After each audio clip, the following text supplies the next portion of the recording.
네, 일본이 미국에 5,500억 달러를 투자하기로 했다라는 미국과 일본의 그 공동 발표 내용은 허구였다라는 사실이 밝혀졌습니다. 이게 누가 발표했느냐 이런 내용을 일본의 재무상, 그러니까 뭐 재무장관쯤 되죠. 일본의 재무상의 폭로로 지난 주말에 이게 밝혀진 것입니다. 한국에서 돈을 뜯어내기 위한 정말 충격적이고 잔인한 두 나라의 어떤 그 이면 합의서 폭로 내용. 자, 오늘 뉴스 좀 끝부분에 뒷머리에 가서 좀 이 내용을 좀 자세하게 전해드리려고 합니다. 오늘 그래서 뉴스를 좀 끝까지 함께 해 주시기 바라겠습니다. 이게 정말 한국 정신 똑바로 차려야 될 아주 굉장히 중요한 그런 발표 내용이기 때문에 오늘 끝까지 함께 해 주시기 바라겠습니다. 자, 오늘 먼저 첫 소식부터 전해드리겠습니다. 자, 맥스웰 하우스 커피 기억하시죠? 우리가 한국에서 있을 때부터도 한국에서도 엄청나게 이게 많이 인기를 끌었고 많이 드셨을 거예요. 여기 미국 와서는 또 사실 먹을 일이 별로 없는데 한 30년, 40년 전 막 그때는 한국에서도 이 맥스웰 하우스 커피 엄청 많이 먹었습니다. 물론 지금도 많이 먹죠. 자, 133년의 역사를 가진 미국의 커피 브랜드 맥스웰 하우스가 이 브랜드 이름을 맥스웰 하우스가 아니라 맥스웰 아파트먼트로 바꿉니다. 이게 뭐 하는 짓이야? 뭐 아이들 장난도 아니고 이런 생각이 드는데요. 나름대로 이 회사는 나름대로 또 그렇게 바꿔야 될 만한 또 고충이 있었습니다. 자, 맥스웰의 모기업인 크래프트 하인즈는 맥스웰 하우스라는 이름을 133년 만에 처음으로 맥스웰 아파트먼트로 이름을 바꾸는 소위 리브랜딩을 한다라고 어제 발표를 했습니다. 회사 측은 이번 그 리브랜딩에 대해서 오늘날 소비자의 현실을 반영하는 것이다. 뭐 이렇게 설명을 했습니다. 자, 이번 그 리브랜딩은요, 최근에 주택 구매보다, 그러니까 직접 이제 집을 사는 그런 사람들보다는 소형 임대주택에서 생활하는 그 미국인들, 아무래도 조금 젊은 층이 많긴 하죠. 그런 사람들이 급증하고 있다라는 이 안타깝지만 현실을 이 브랜드 정체성에 반영해서 맥스웰 하우스를 맥스웰 아파트먼트 이름을 바꾼다는 것입니다. 왜 이제 하우스 그러면 좀 단독주택 느낌이 나죠, 아무래도. 그러니까 요즘 젊은이들 사이에서는 나는 어차피 하우스 뭐 못 사는데 뭐 나하고 상관없는 먼 나라 얘기 뭐 이렇게 생각할까봐 아예 맥스웰 아파트먼트로 바꾼 겁니다. 자, 맥스웰 아파트먼트는 이름만 바뀌고 뭐 커피의 맛이나 향이나 품질, 재료, 뭐 심지어 가격까지도 다 똑같이 그대로 그대로 유지됩니다. 이름만 바뀌는 겁니다. 자, 맥스웰 아파트먼트는 브랜드 리브랜딩과 함께 1년 임대 커피 상품, 1년 임대 커피 패키지를 출시했습니다. 이것도 뭐냐면 공식적인 이름은 12개월치 커피 리스 패키지입니다. 리스. 우리가 이제 아파트 들어갈 때 한 달치 들어가는 사람 많이 없죠. 1년, 2년 이런 식으로 리스에서 들어가잖아요. 그래서 12개월치 커피 리스 패키지. 요게 이제 이름인데요. 오리지널 로스 그라운드 커피 27.5아운스 캔 4개를 한 묶음으로 이렇게 파는데 그렇게 되면 1년 동안 먹을 수 있는 건가요? 많이 먹는 사람, 적게 먹는 사람에서 좀 차이가 있겠습니다만은 대략 한 1년 정도 먹을 수 있다라고 생각하고 그렇게 묶음으로 파는데 가격은 $40. 그러니까 1년치까지는 안 되겠네요. 그저 몇 달치 정도는 되겠지만 일단 이름이 그래요. 12개월치 그 리스 패키지 프로그램 이렇게 되어 있습니다. $40에 이제 4개의 캔을 살 수 있는 건데 캔 4개 사면 이제 그 안에 그라운드 커피니까 많이 먹는 분은 한두 달, 천천히 조금씩 드시는 분은 서너 달도 드실 수 있겠습니다만 여하튼 이 가격은 개별 통으로 하나씩 사는 것보다는 이렇게 4개 묶음 패키지로 사는 게 훨씬 더 저렴하다라는 것을 홍보하고 있습니다. 그러니까 이 4개 패키지, 즉 1년 리스 패키지를 사라라고 합니다. 근데 왜 이걸 이제 1년 리스 패키지라고 이름을 붙였냐면 요 4개짜리 패키지를 사면 그 종이 한 장에 딸려와요. 그 종이 한 장은 뭐냐면 리스 어그리먼트 이렇게 임대 계약서 같은 거를 보내줍니다. 그게 어떤 법적인 대단한 효력 이런 건 아니지만 그러니까 사람이 그 사인을 하면서 집 계약하는 것 같은 그런 기분을 느끼게 만들어주는 그런 계약서 한 장이 따라온답니다. 그래서 커피 4개, 4통, 그리고 계약서 한 장. 그래서 내 계약서에 사인하고. 그래서 이제 사람들이 집 요즘 사는 사람도 많이 없고, 살 수 있는 능력이 많이 안 되고, 집값이 많이 오르고. 그래서 이제 그런 계약서에 사인해 본 사람들도 많이 없다. 그래서 1년치 계약서에 사인하는 그런 느낌으로 사인을 할 수 있는 종이 한 장 딸려온다라고 합니다. 크래프트 하인즈의 관계자는 미국 성인의 3분의 2가 매일 커피를 마시고 있고 특히 요즘은 그 양이 좀 더 빠르게 늘어나고 있다라면서 이 맥스웰 아파트먼트 커피는 집을 살 형편은 안 돼도 집에서 커피를 즐기며 조금 돈을 좀 저축할 수 있는 그런 선택지다. 즉 밖에 나가서 스타벅스나 커피숍이나 이런 데서 커피 사 먹으면 뭐 싼 거는 5, 6불 비싸면 막 7, 8불 뭐 이렇게 가잖아요. 물론 더 비싼 것도 있지만 그러니까 커피 한 잔에 막 7, 8불, 8, 9불 주고 그렇게 먹지 말고 요거 사서 집에서 즐겨라. 내가 지금 살고 있는 이 집을 살 수 있는 형편은 안 되지만 내가 지금 살고 있는 이 집에서 저렴하게 이 하우스가 아니죠. 맥스웰 아파트먼트 커피를 즐길 수 있는 정도는 된다라고 하면서 커피도 즐기고 1년짜리 무슨 계약서 사인하는 그런 느낌도 한번 느껴보고 그리고 돈도 많이 절약해라. 그래서 그 크래프트 하인즈는 이렇게 말하고 있어요. 매일같이 커피를 마실 때 내가 커피숍이나 뭐 스타벅스나 이런 데서 매일 커피 한 잔씩 사서 먹는 것과 우리 맥스웰 그 아파트먼트 커피의 1년치는 안 되지만 하여간 이 패키지를 사서 먹고 나면 1년을 계산해 보면 1인당 한 $1,000 이상은 충분히 절약이 되는 그런 그 아주 그 값어치 있는 그런 패키지다라면서 이 패키지를 홍보하고 있다라는 것입니다. 맥스웰 입에 잘 안 붙어요. 근데 아직도 저도. 자, 하우스 하면 왠지 단독주택 같은 느낌이 강하니까 요즘 사람들의 추세에 맞게 아파트나 콘도 등의 느낌이 나도록 이름을 그렇게 맥스웰 아파트먼트로 바꾼 것 같습니다. 이제부터 맥스웰 하우스 커피가 아니라 맥스웰 아파트먼트 커피입니다. 네, 근데 왠지 입에 아직은 뭐 착착 달라붙는 건 절대 아니고 말을 할 때마다 좀 신경을 써야 되는데요. 맥스웰 하면 뒤에 이게 먼저 나와요. 네, 맥스웰 하우스 아니고 맥스웰 아파트먼트 커피다라는 것입니다.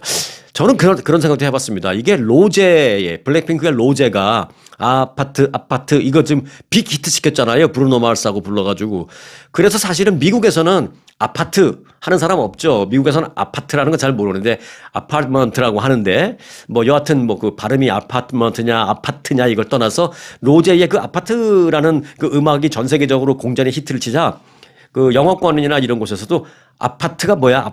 아파트먼트 그걸 말하는구나. 그러면서 그 아파트먼트에 대한 인기와 관심이 굉장히 올라갔어요. 로제의 그 아파트라는 노래 때문에. 그래서 맥스웰이 요 틈을 이용해서 맥스웰 아파트먼트라고 그 이름을 좀 바꾼 게 아닌가? 로제의 좀 덕을 보려고 바꾼 게 아닌가? 이런 생각도 살짝 들기도 하는데 자, 여하튼 요즘의 현실을 정말 제대로 반영한 그런 리브랜딩이다. 뭐 이렇게 생각이 됩니다. 네, 트럼프 대통령이 부과한 대규모 수입 관세의 그 영향이 이제 드디어 나타나기 시작하는데요. 심지어 이 통조림 수프, 그러니까 캔 수프에서부터 자동차 부품에 이르는 다양한 수입 상품을 중심으로 미국 물가에 드디어 나타나기 시작했습니다.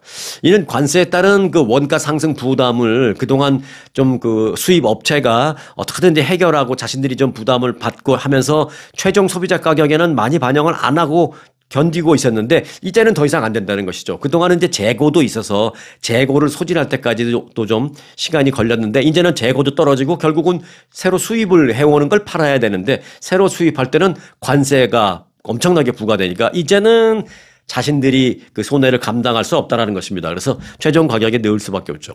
노동부의 노동통계국 데이터는 관세의 직접적인 영향을 잘 증명해주고 있습니다. 올해 8월까지 지난 2월부터 올해 8월까지 6개월 동안 뭐 미국 내 오디오 기기 가격 같은 건 한 14% 급등했고요. 또 의류는 8%, 또 공구나 하드웨어 이런 부품 가격 등은 5% 가격이 올랐습니다. 자, 이 품목들은 미국이 대부분 그 수입에 의존하는 제품들입니다. 또한 자동차 부품 소매 업체인 잘 아시죠? 오토존, 뭐 전국적인 체인이 있으니까 아마 다니시면서 오토존 많이 보셨을 거예요. 그 오토존이 관세 인상에 따른 가격 상승을 피할 수 없다라고 지난 주말 전에 드디어 그 가격 인상을 발표했습니다. 또 브라질에 대한 50% 관세 부과 발표 이후에 최근에는 또 이제 커피 원두 미국에서 사는 뭐 이렇게 한 팩씩 팔잖아요. 그 원두 커피의 가격도 이미 오르기 시작했다라는 것입니다. 강철에도 관세가 부과됐잖아요. 그래서 이제 통조림 값이 오르는 거예요. 수프 가격이 오르는 게 아니라 수입이 이제 통조림에 들었잖아요. 그 통조림 때문에 가격이 오릅니다. 그 캔 때문에 캔. 예, 관세, 강철에 대한 관세가 이제 인상되면서 통조림 가격이 그 캔 가격이 치솟는 등 소비자들이 실생활에서 체감하는 부담은 드디어 더욱 커지기 시작했다라는 것입니다. 세계 최대의 가구 제조업체인 애슐리 퍼니처. 애슐리 퍼니처는 지난 5일부로 절반이 넘는 제품의 가격을 최소 3.5%에서 많은 것은 무려 12%나 가격을 인상한다라고 발표를 했습니다. 드디어 이 가격 인상 발표가 여기저기서 계속 나오기 시작하는 겁니다. 이런 트럼프 대통령이 발표한 거 기억나시죠?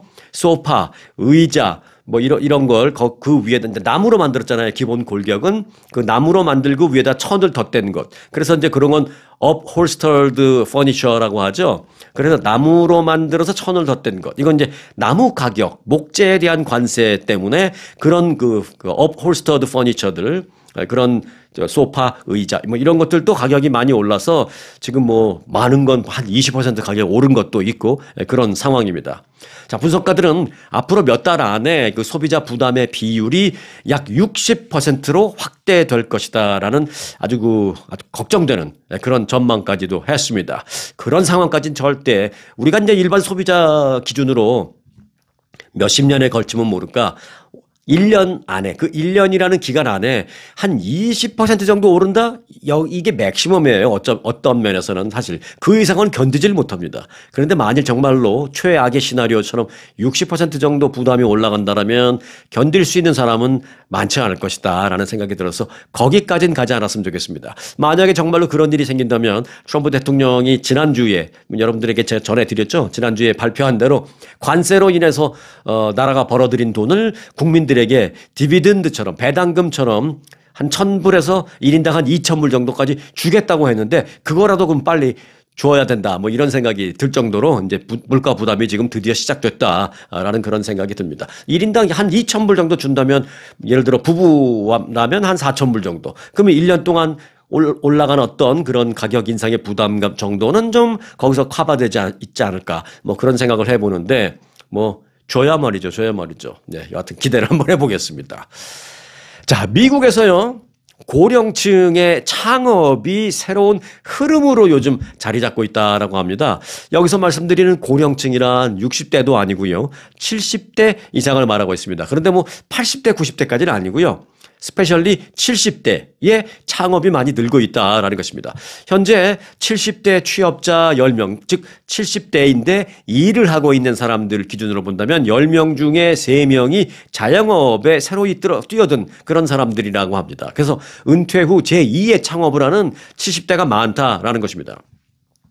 월스트리트저널 보도에 따르면 이들은 그 수십 년간 쌓은 경험이나 뭐 인맥 또는 기술이 풍부하잖아요. 그래서 그걸 바탕으로 해서 어떤 그 창업을 하느냐. 예를 들어서 의료와 관련된 뭐 그렇다고 뭐 의사 무슨 병원을 내고 그런 게 아니고 뭐 의료 서비스나 무슨 의료기기 판매나 뭐 예를 들어 이런 겁니다. 가정 돌봄 서비스 뭐 이런 거 그리고 교육 관련된 거 또 아주 기본적인 생활 서비스 분야 등등에서 70대 창업이 늘고 있다라는 것입니다. 워싱턴 대학 조사에 따르면요. 70대 그 취업자 가운데 거의 한 30%가 자영업에 종사하는 새롭게 창업을 한 사람들이라고 합니다. 요즘에. 이는 60대 자영업 비율의 한 2배에 달하는 그런 비율입니다. 명수로 따진다면 한 130만 명의 70대 창업가가 지금 활동을 하고 있다라는 통계가 나왔습니다. 창업의 동기는 다양합니다. 뭐 수년간 품어온 자신의 아이디어를 한번 좀 마지막으로 한번 실현해 보고 싶다라는 그런 생각을 가진 사람에서부터 다른 사람의 삶을 좀 개선시키는 그런 제품 또는 다른 사람의 삶에 좀 도움이 되는 그런 서비스 회사 뭐 이런 걸 하고 싶다라고 생각하는 사람 또 아니면은 정말 생계 때문에 난 하고 싶지 않은데 정말 생계 때문에 어쩔 수 없이 하는 그런 사람 등등 뭐 아주 다양하다라고 합니다. 몇 가지 실제 케이스도 보도가 됐는데요. 올해 70살의 조지 코닉이라는 사람은요. 지난 20년간 가정 돌봄 중개업체를 운영하면서 시간당 또는 상주 간병 서비스 비용을 이렇게 받아오는 그런 생활을 했습니다. 그는 고령 인구 증가로 인해서 그런 고령에 대한 의료 서비스 시장은 탄탄하긴 하지만 비용이 감당할 수 없을 정도로 올라가는 것을 목격했다라면서 평범한 사람들이 감당하기 어려운 수준이었다라고 말했습니다. 그래서 이제 자기가 뛰어들어서 무언가를 하는데 뭘 하느냐. 그러니까 일종의 아이디어를 낸 거죠, 본인이. 일종의 이제 해법은 이제 중개인을 없애는 겁니다. 예, 본인이 사실은 중개인을 한 거죠. 그 의료 서비스나 가정 돌봄 서비스가 필요한 사람과 뭐 그런 거를 할 수 있는 가정 돌봄 서비스 기술을 갖고 있는 사람과 중간에서 미들맨, 일종의 중개인을 역할을 해서 본인이 그런 중개인 역할을 해서 돈을 벌었는데 가만히 생각해 보니까 최종적으로 돈을 내는 사람들이 그렇게 비싼 이유가 자기 같은 사람이 꼈기 때문이라는 걸 알게 된 거예요. 그래서 자기가 그동안 자기가 했던 걸 깨버리는 겁니다. 그래서 중개인을 없애고 그냥 바로 연결될 수 있는 그런 웹사이트 같은 걸 만든 거예요. 그래서 최근에 뭘 만들었냐면 eCaregivers라는 걸 만들었습니다. E라는 건 뭐 주로 온라인에서 이루어지는 건 이제 알파벳 E를 앞에다 많이 붙이잖아요. 그래서 eCaregivers라는 회사를 세워서 이 안에서 필요한 사람은 그러니까 일종의 구인 구직하고 좀 비슷한 사이트를 만든 거예요. 나 매일 아침 한 3시간 정도 뭐 돌봐줄 누가 필요해요. 뭐 올리거나 아니면은 나는 이런 경력이 있기 때문에 오전 몇 시간 정도는 사람 그 가정 돌봄 서비스를 해줄 수 있는 사람인데 필요하면 연락 주세요. 이런 걸 이제 그 eCaregiver 사이트 안에서 하는 겁니다. 일종의 구인 구직하고 비슷해요. 근데 요쪽에서 약간의 그 사이트에 자기 그 내용을 올리는 약간의 비용, 또 요쪽도 약간의 비용만 살짝 내고 서로 연결되게 만들어 준 겁니다. 이 사람은 미들맨으로서 회사를 운영하고 막 그러니까 엄청나게 돈을 양쪽에서 많이 받았지만 그냥 사이트 하나만 딱 걸어놓고 있으니까 조금씩만 받아도 자기는 된다라는 것이죠. 그리고 양쪽 모두 그렇게 큰 부담이 없게 그렇게 됐어. 그래서 이제 eCaregiverscom 뭐 이런 것도 지금 아주 큰 인기를 끌고 있는데 그걸 창업한 사람이 그동안 중간에서 미들맨 역할을 하면서 돈을 많이 소위 말해서 뜯어먹던 중개인이었는데 본인이 알고 이제 그걸 없애버리는 사업을 해서 그 70대 그분이 바로 이제 이 창업자다라는 것입니다. 가족들은 그 돌봄 제공자를 바로 찾을 수 있고 또는 돌봄 제공자는 필요한 환자를 바로 찾을 수 있고 뭐 이렇게 되는 것입니다. 가족들은 이제 그 근무 일정을 확인하고 급여를 줍니다. 거기 이제 그 사이트가 이제 그 가족과 돌봄 제공해주는 사람들도 그 안에서 이제 서로 이제 만들 수 있는 폼이 있어요. 뭐 근무 일정, 시간, 얼마, 다다다닥 뭐 이런 식으로. 그래서 이제 그 가족들도 편리하게 돈을 주고받고 있는 그런 어떤 그 시스템을 또 이 안에서 활용할 수 있고요. 그래서 조지 코닉은 가족들이 임금과 이 케어기버스 수수료를 조금씩 낸 후에도 기존에 자기가 젊었을 때 했던 그 의료 돌봄 서비스라든지 이런 거 그 중개인을 했었는데 자기 같은 중개인이 있는 경우에 그 중개인을 껴서 이런 걸 했을 때보다도 지금 자기가 만든 eCaregiverscom에 들어가서 그렇게 하게 되면 최대 한 50% 정도 양쪽 모두 그렇게 이익이 될 수 있다라는 것입니다. 돈은 내는 사람은 내는 사람대로 한 30에서 50% 정도 적게 낼 수가 있고 또 받는 사람은 받는 사람대로 뜯기는 게 별로 없으니까 그만큼 더 많이 받을 수 있고 이거를 획기적으로 만들었다라는 것입니다. 아주 굿 아이디어예요. 이걸 창업한 사람이 올해 70살의 조지 코닉이라는 사람입니다. 미국 소상공인은 전체 GDP의 43.5%를 지금 차지하고 있습니다. 그러니까 자영업하는 소규모 비즈니스를 운영하는 사람들 전체 그 GDP의 43.5%를 차지하고 있습니다. 2019년 이후 신규 일자리의 71%를 이 소규모 비즈니스 하는 사람들이 차지하고 있습니다. 자, 2024년 소상공인 신규 창업 신청은 월 평균 43만 건 수준입니다. 2019년 그러니까 2024년에 비해서 한 5년 전에 그 비교를 해보면 그 5년 전에 비해서 작년 통계는 한 50% 소상공인 창업 신고가 50% 더 늘었다라는 것입니다. 요걸 뭐 나이별로 분류한 건 없어요. 그래서 70대 창업자가 그러면 몇 명이냐 요렇게까지 분류한 건 없는데 이렇게 5년 전에 비해서 창업자 신고가 50% 이상 급증했다라는 것은 그 70대 창업자들이 늘었다라는 것이 상당히 영향을 미친 것만은 분명하다라는 것입니다. 그래서 70대의 창업자 그리고 70대의 자영업 새로 운영하는 이런 사람들이 그동안의 경험과 기술, 노하우, 인맥, 네트워크 등등을 통해서 고부가가치 분야에서 맹활약하면서 지금 미국 경제의 적잖은 포션을 지금 차지하기 시작했다라는 것입니다. 70대 창업 아주 흥미롭습니다. 그리고 실제로 70대에 내가 하고 싶은 의욕만 있고 좀 건강만 따라준다면 70대 창업 저는 성공 확률이 20대 창업보다 훨씬 높을 거라고 생각합니다. 얼마나 경험이 많으니까. 네, 드디어 70대 창업 시대가 열렸습니다. 네, 연방정부 셧다운 사태가 일주일째 이어지고 있는 가운데 이번 사태의 책임이 트럼프 대통령과 공화당에 있다라고 답변한 사람들이 비율적으로 조금 더 많았습니다. 예를 들면 뭐 공화당에 있냐, 뭐 민주당에 있냐라고 했을 때 공화당 쪽에 좀 더 책임이 있다라고 한 사람들이 조금 더 많았다라는 것입니다. 자, CBS 방송에 실시한 여론조사 결과 응답자의 39%가 이번 사태의 책임이 트럼프 대통령과 공화당에게 있다라고 답변했습니다. 39%. 그리고 민주당의 책임이 있다라고 한 응답자는 30%였습니다. 그리고 이제 나머지 31%는 양쪽 모두의 책임이 있어. 이렇게 답변을 했습니다. 그러니까 제일 많은 답변이 나온 게 이제 공화당 책임이죠. 그 다음이 둘 다 책임이 있어. 31%. 그리고 이제 민주당이 30% 그렇게 답변을 했습니다. 이번 사태가 경제에 미치는 영향이 걱정된다. 라고 답변한 그 응답자는 무려 80%에 달하고 있습니다. 자, 트럼프 대통령의 전반적인 지지율을 그럼 참고로 좀 볼까요?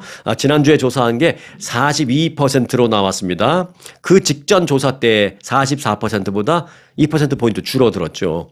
분야별로 보면 트럼프 전 대통령의 그 이민 관련된 정책은 찬성이 45%, 반대가 55%. 그나마 좀 이게 높습니다. 이민 정책이. 그 다음에 이제 경제 정책과 관련해서는 찬성 40%, 반대 60%로 나왔습니다. 자, 2025년 올해 그 노벨상 수상자가 이제 차례대로 발표되기 시작하는데요. 지금 노벨 생리의학상 수상자가 발표됐습니다. 그런데 올해 노벨 생리의학상의 수상자는 3명의 공동 수상자가 나왔는데요. 이게 아주 스토리가 재미있습니다. 이 3명이 어떤 하나의 프로젝트를 갖고 같이 공동 연구에서 받은 게 아니고요. 이 3명이 각자 또 따로따로 연구를 했어요. 근데 아니 따로따로 연구한 사람들을 어떻게 이렇게 3명을 그런 식으로 주지? 네, 이게 따로 연구했지만 이게 연결이 됩니다. 한 사람이 연구한 결과가 나오면 다음 사람이 그 결과를 갖고 연구하고 뭐 이런 식으로 또 그 다음에 또 요걸 받아서 처음 사람이 다시 연구하고 이렇게 한 겁니다. 지금까지 노벨 수상자 공동 수상자 중에서 이런 케이스는 없었습니다. 이게 처음이에요. 네. 자, 그럼 누구냐? 일본 분 한 분, 미국 분 두 분입니다. 일본의 사카구치 시몬이라는 교수와 미국의 메리 브랑코 그리고 프레드 럼즈델 교수 2명, 총 3명이 선정됐습니다.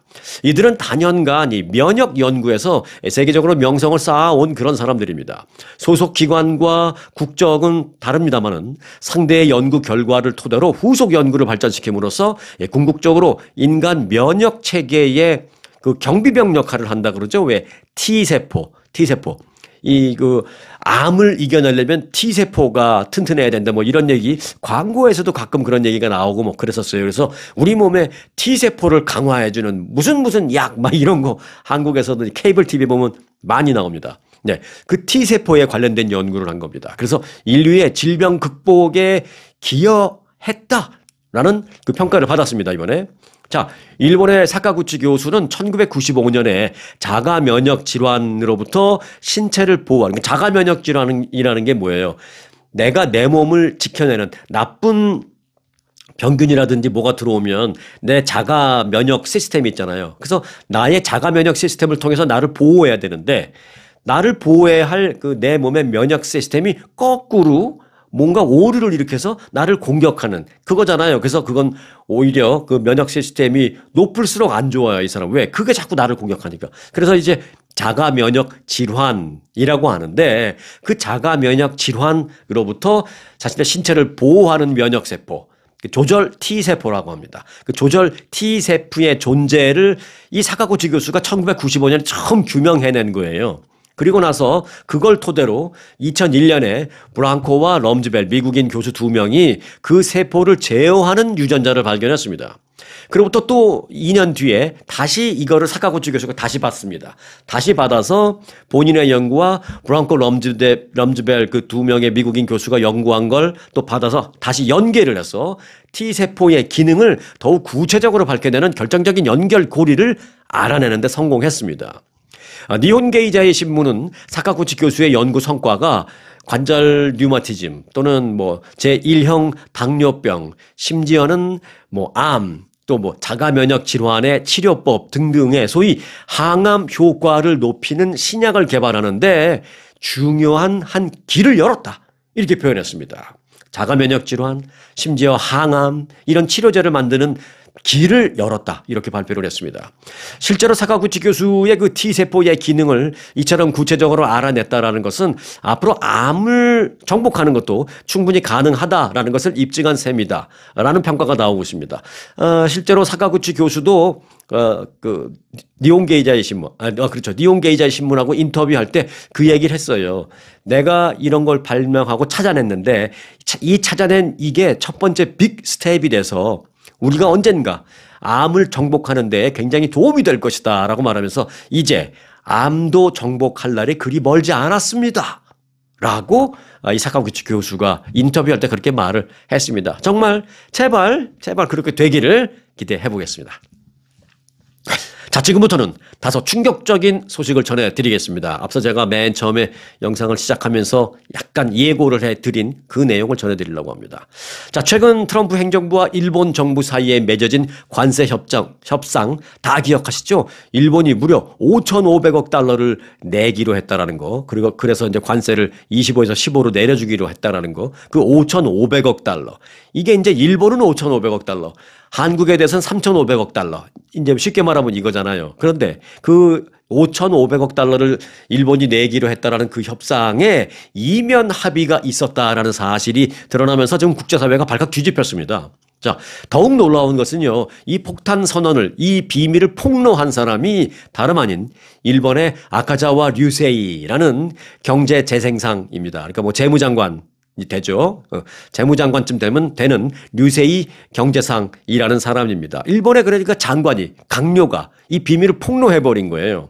자, 일본 강요가 미국을 상대로 이토록 직접적인 비밀을 폭로해버린 것은 매우 이례적인 일인데요. 그 배후에는 한국을 타겟으로 한 그 충격적인 계획이 숨어 있는 게 드러나면서 큰 충격을 주고 있는 것입니다. 자, 지금부터 미국과 일본 간의 그 이면 합의의 전말과 한국이 위기를 모면한 과정, 그리고 한국이 앞으로 뭘 생각해야 되는지를 좀 같이 생각해보는 시간이 되겠습니다. 자, 미국 상무부의 하워드 러트닉 장관은 그 일본과 협상을 했다라고 하면서 그 이후에 거의 뭐 이틀 건너 하루 TV에 나와서 인터뷰하면서 뭐라 그랬어요, 맨날.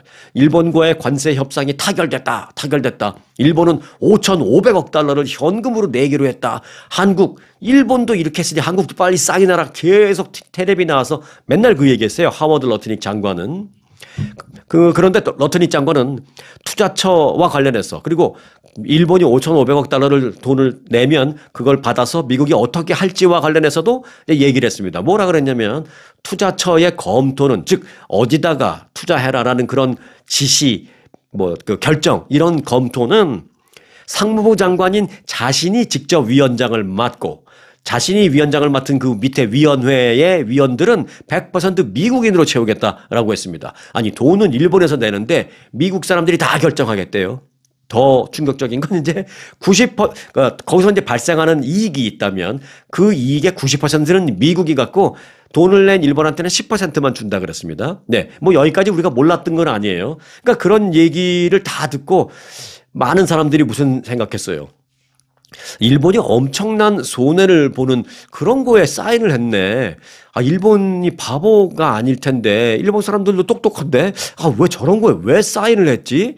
좀 이상하고, 좀 상황이 정말 그렇게 급박한가? 뭐 이런 생각도 하기도 했고요. 뭐 그랬습니다. 그런데 그 이후에 미국이 어떻게 했어요? 계속 일본이 그걸 사인했다라는 걸 내놓으면서 한국을 압박했습니다. 지난 한 2, 3주, 거의 한 달 정도까지. 그런데 더욱 충격적인 것은요, 자금 조달 방식입니다. 자, 러트닉 장관은 이 투자가 캐피털 콜이라는 방식으로 이루어진다라고 발표를 했습니다. 캐피털 콜이라는 건 뭐냐면은, 미국의 투자처가, 미국의 뭐 ABC라는 어떤 기업이나 무슨 산업이 있는데, 일본의 돈이 이제 거기에 5,500억 달러 중에서 1,000억 달러가 거기 들어간다면 그 투자처가 돈을 달라고 할 때마다 일본은 돈을 줘야 되는 겁니다. 또 돈을 내라고 요구할 수 있는 권리가 미국 내에 있는 투자받는 거기에 있다라는 것입니다. 캐피털 콜이라는 방식으로 일본은 투자를 해야 한다. 그렇게 밝혔습니다. 그러니까 더 웃기는 거죠. 아니, 내가 돈도 내고, 근데 어디다가 투자하는지도 내가 결정권이 없고, 미국이 투자하라는 데다가 돈 거기다 넣고, 뭐 일종의 투자라고 하지만 거기서 무슨 이익금이 발생하면 나는 10%밖에 안 갖고 자기들이 90% 갔는데, 그리고 뭐 언제 어디에 막 이것도 다 자기들이 결정하는데 이게 말이 안 되는 건 어떻게 일본이 사인했지? 막 이런 내용이 계속 나왔습니다. 그런데요, 협상했다는 그 내용은 법적 구속력이 있는 계약이기 때문에 일본은 반드시 납입을 해야 하는 것으로도 알려졌습니다.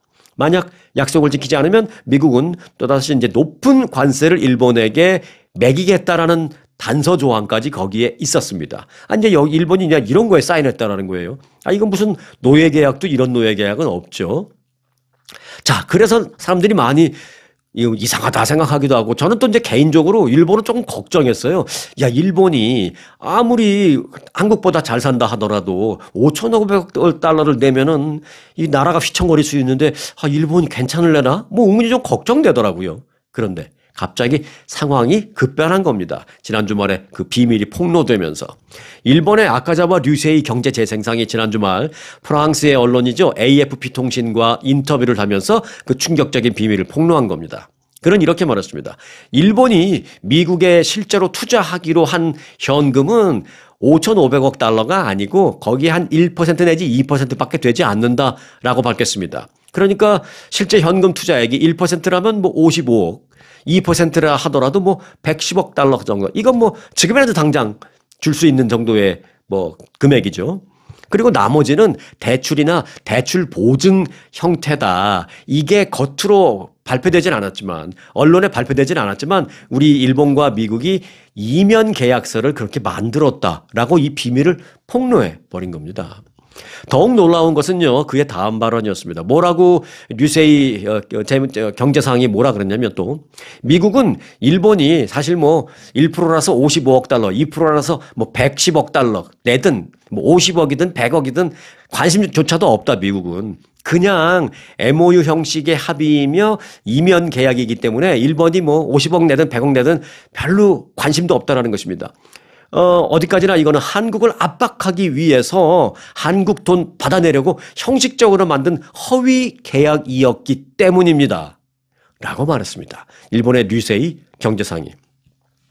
이는 곧 미국이 발표한 5,500억 달러 투자가 사실상 허구에 가깝다라는 그런 의미였습니다. 그럼 일본 장관이 이처럼 어찌 보면 뭐 자해행위가 될 수 있는 그런 자신들의 비밀을 폭로한 거잖아요. 뭐 미국의 비밀이기도 하지만 자신들도 같이 비밀이죠. 이처럼 파격적인 비밀 폭로를 한 이유는 무엇일까요? 네, 그건 미국이 그렇게 이면 합의를 하고 이제 간 다음에 미국이 그걸 갖고 한국을 이제 압박을 해야 되는데 한국이 꿈쩍을 안 하거든요. 계속 시간을 끌고 이런 조건이 있어야 된다, 저런 조건이 있어야 된다. 한국은 당신네들이 해달라는 대로 3,500억 달러 주면 한국은 망한다. 제2의 아미에 그러니까 있을 수가 없다라고 한국은 계속 지금 버티고 있습니다. 사인 안 하고 있습니다. 아직까지. 그러니까 이제 미국이 애가 다른 거예요. 자꾸 애가 다니까 미국이 점점 세게 나옵니다. 그걸 들고 다니면서 한국 보여주면서 일본은 이렇게 했다니까 왜 한국은 안 하는 거냐고 하면서 미국이 그 계약서 내용을 점점점 좀 세게 말합니다. 일본은 너희들이 생각한 것보다 더 처절하게 계약했어. 너희들 한국은 그나마 좀 봐주는 거야. 막 이런 식으로까지 미국이 나갑니다. 그러니까 일본에서 어떤 일이 발생해요? 일본 내 국민들의 여론이 점점 급격히 안 좋아지는 겁니다. 가뜩이나 처음에 5,500억 달러 투자하기로 하고 뭐 어쩌고저쩌고 뭐 했을 때 일본 국민들은 처음에 좀 귀를 의심할 정도로 거기다가 우리 지도자들이 가서 사인을 했다고? 아니야. 그게 한 번에 내는 게 아니라 뭐 몇십 년에 걸쳐서 내는 거겠지. 어떻게 그런 걸 사인했겠어. 뭐 이러면서 시간이 왔는데 미국 쪽에서 나오는 뉴스를 계속 보니까 아니야 이거 한꺼번에 내야 돼. 그리고 투자의 이익금의 90%가 우리가 다 90% 가져갈 거고 너희들은 10%밖에 안 줄 거야. 막 이런 얘기 나오니까 일본 국민들이 이건 뭐야? 우리 지도자들이 미국 가서 결국 사인하고 왔다라는 거지 이런 노예 계약이었어? 하면서 최근에 지난 한 일주일 사이에 일본 내 국민들의 그 여론이 굉장히 악화됐습니다. 굉장히 악화된 정권에 치명적일 정도로 그 여론이 악화됐습니다. 뭐 지난 주말에 일본에 그 뭐 선거도 있고 했었습니다만은 그래서 일본 내 여론이 급격히 안 좋아졌기 때문에 부랴부랴 류세이 경제상이 국민들 때문에 이걸 폭로한 거예요. 국민들 때문에. 아, 잠깐만요. 국민 여러분. 그게 아니라요. 사실은 우리가 일본이 그거 다 내지 않아도 되는 겁니다. 다 이면에 합의가 된 거고요. 사실은 이게 한국을 압박하기 위해서 우리가 미국하고 짜고 그냥 이면 합의서로 만든 거지 우리가 그렇게 돈 안 내도 되는 겁니다. 걱정하지 마세요. 일본 국민의 여론을 잠잠하게 만들기 위해서 할 수 없이 류세이 경제상이 이걸 발표한 겁니다. 순화해서 좋게 말하면 발표한 거고 정확하게 말하면 결국은 할 수 없이 폭로하게 된 겁니다. 자기들 결국은 일본 내에서 정치인들은 그 국민들의 여론이 최고니까 자기들 결국은 이제 정치적인 치명타를 맞는 걸 피하기 위해서 할 수 없이 발표해 버린 겁니다. 자, 경제 재생상이 이제 지난 주말에 이걸 밝히면서 이제 전 세계적으로 이 내용이 퍼져나가기 시작했죠. 그리고 이걸 인터뷰한 언론사는 프랑스의 언론 AFP 통신이니까 유럽에도 이게 보도가 됐을 거 아니에요. 그러니까 유럽에서도 그럼 그렇지 하고 이제 유럽에서도 야 우리도 미국한테 이게 함부로 뭐 돈 줄 생각하지 마. 이게 퍼지기 시작한 겁니다. 자, 한국을 더 강하게 압박하려는 미국의 과도한 홍보가 일본이 이렇게 했으니까 빨리빨리 돈 내. 라는 과도한 미국의 홍보가 일본에게는 국민들의 여론이 악화되면서 오히려 독이 돼버린 셈입니다. 자, 미국은 그 일본과 이런 이면 합의를 해놓고 한국을 계속 압박하기 시작했던 거죠. 미국은 일본에는 실제로 거의 돈을 받지 않기로 하면서 한국에는 그 막대한 현금을 요구했던 것입니다. 미국의 의도는 명확했습니다.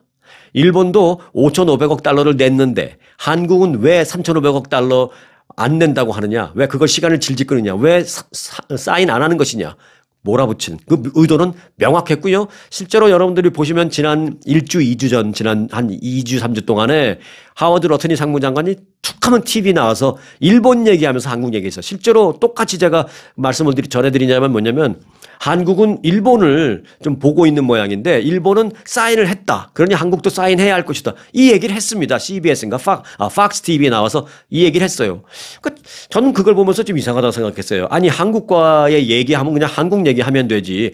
왜 자꾸 한국은 일본을 바라보고 있는데 일본은 사인했으니 우리 한국도 사인해라. 저런 얘기를 왜 하지? 기분 나쁘게? 그럼 전 세계 사람들이 또는 그 팍스 TV를 보는 전 미국 사람들이 한국은 일본이 하는 대로 따라하는 나라인가? 이렇게 오해할 텐데 자꾸 왜 일본 했으니까 한국도 해라고 그 얘기를 왜 자꾸 하지라고 저는 좀 그 부분이 언짢았는데 순진하게 그게 다 이유가 있었던 것입니다. 자, 러트닉 장관은 한국에 3,500억 달러를 선불로 입금하라고 요구를 했습니다. 네. 그리고 기억하세요? 계속 한국이 이제 사인 안 하고 이제 그렇게 시간이 가니까 트럼프 대통령도 어느 순간 좀 이제 애가 닳기 시작한 겁니다. 그러니까 사실 처음에 알려진 바에 따르면 그 3,500억 달러도 좀 시간차를 갖고 뭐 이렇게 하는 것으로 얘기가 됐다. 물론 최종 합의는 아니지만 얘기가 그렇게 됐다라고 알려졌었는데 갑자기 트럼프 대통령 어느 날 나오더니 그랬어요. 한국이 3,500억 달러 내는 것은 업프론트 머니다라고 말했습니다. 처음 듣는 그 용어를 확 사용한 거예요. 뭐 우리가 업프론트 머니라는 용어를 모른다는 게 아니라 이 한국과의 그 협상에 있어서 그동안 사용하지 않던 단어를 갑자기 트럼프 대통령이 사용합니다. 지난주에.